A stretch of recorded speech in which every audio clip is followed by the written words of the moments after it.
The New York Jets are 3-2, and everyone wants to discredit them. We're going to talk about it.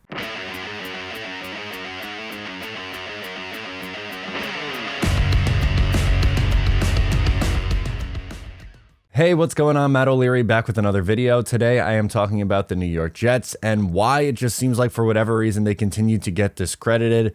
Before we get started today, I just wanted to mention where you can follow me on social media at Matt O'Leary NY. If you haven't already, please make sure to check out the Just Jets podcast wherever it is you get your podcasts. And last but not least, check out busr.com/Matt to sign up, the official sportsbook of Matt O'Leary NY, so that you could be placing your bets on the NFL with my favorite sportsbook. Check it out, link down below in the description.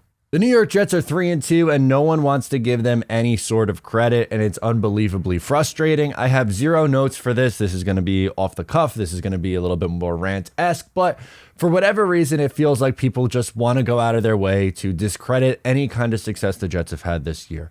Now, being 3-2 for most is a little bit of a surprise for this team. You had guys like Brady Quinn who said that they're going to be 0-9. You had people like Anita Marks who said they're going to be 0-9 or 1-8 to start their year. And now they're over 500. And, who knows what this means for, the rest of the year. But just going out of their way to discredit the Jets and not giving any sort of full context to the situation. For example, the biggest thing that I see is that it's a fraudulent 3 wins. Okay, fine. Because of the quarterbacks they beat. They beat Jacoby Brissett. They beat Skylar Thompson this past week, who wasn't supposed to play. And then they beat, Mitch Trubisky and Kenny Pickett. So it doesn't really count because of the quarterbacks you played. You can't control your schedule. You can only take advantage of the games that you have on your slate. And the funny thing is, the narrative would be, oh my God, this Jets team stinks. And they would be quoting because they lost to Mitch Trubisky and Kenny Pickett, and they lost to Skylar Thompson, and they lost to Jacoby Brissett. So it's just whatever narrative you want to spin. And if you want to spin it in a negative way, you're just going to, if the Jets did lose those games, and if they were starting 0-5, it would be, see, they can't even beat XYZ quarterback. It also leaves out the Jets 3-2 record when they're talking about it, that they started their first 3 games with their backup quarterback in Joe Flacco.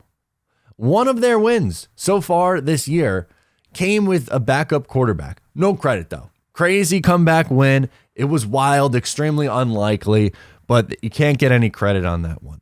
And then in this game, this most recent game, it's, you went against Skylar Thompson. This guy, was never expected to play. He's a rookie, a late round draft pick. Bullshit. I am sorry. Sorry for the language if you're offended. I apologize, but it's ridiculous.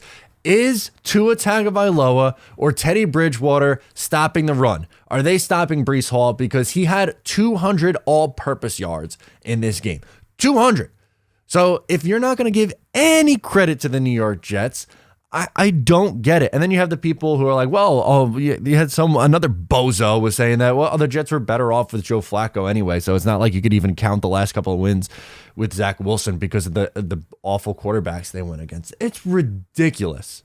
I don't want to hear. Jet fans don't want to hear any kind of excuse for other teams dealing with injuries. Not to mention, look at the Jets offensive line. Going into the year, it was supposed to be George Fant, Laken Tomlinson, McGovern, AVT, Mekhi Becton. Becton, done for the year.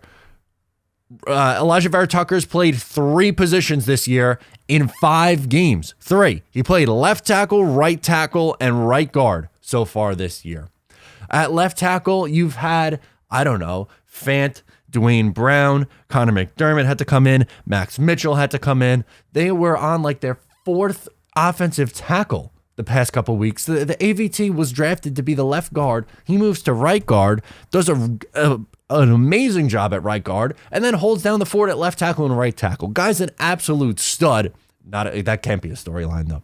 The Jets, and especially in years gone by, think about all the injuries the Jets have dealt with in recent years. I don't give a damn about the injuries the Miami Dolphins had to deal with. I don't care about what the Pittsburgh Steelers injuries looked like. And I sure as hell don't care what the Cleveland Browns injuries had to look like, because for year after year after year after year, the Jets have dealt with a ton of injuries And no one gives the excuse of, oh, well, look at this Jets team. They were so banged up with injuries. No, it's the same old Jets. They just suck. They're just bad. That's expected. That's what they're supposed to be. So you're damned if you do. You're damned if you don't. But don't for a second say that this Jets team didn't deserve to win this game against the Miami Dolphins this week because they went against Skylar Thompson. They put up 40 points. 40. Look, I know Skylar Thompson threw a pick in the game, but was he atrocious? He threw for 160 yards and a pick. Was it amazing? Obviously not. The Dolphins probably would have been in better shape if Teddy Bridgewater played the whole game or if Tua Tagovailoa was healthy, but that's their own fault. That's their own fault. They put their quarterback in an awful situation last week on Thursday Night Football, and they paid the price for it. So I'm sorry. I don't want to hear about this discrediting of the New York Jets at their record of 3-2. I'm not saying they're going to go out and now win 11 games or something crazy. That probably won't happen. It could, but it probably won't. But to sit here today on a Monday or even yesterday after the game and say, the Jets are 3-2. They're over 500. Their second-year quarterback looks good. They're getting a whole lot of,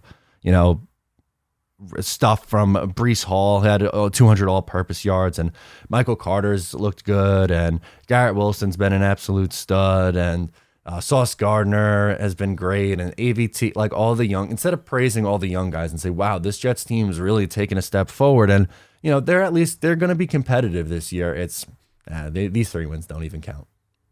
It's absolutely, utterly ridiculous. I am beyond frustrated about it. I'm sure every single Jet fan is frustrated about it. Stop discrediting this New York Jets team. I don't care about your injuries. Put that on a t-shirt and sell it.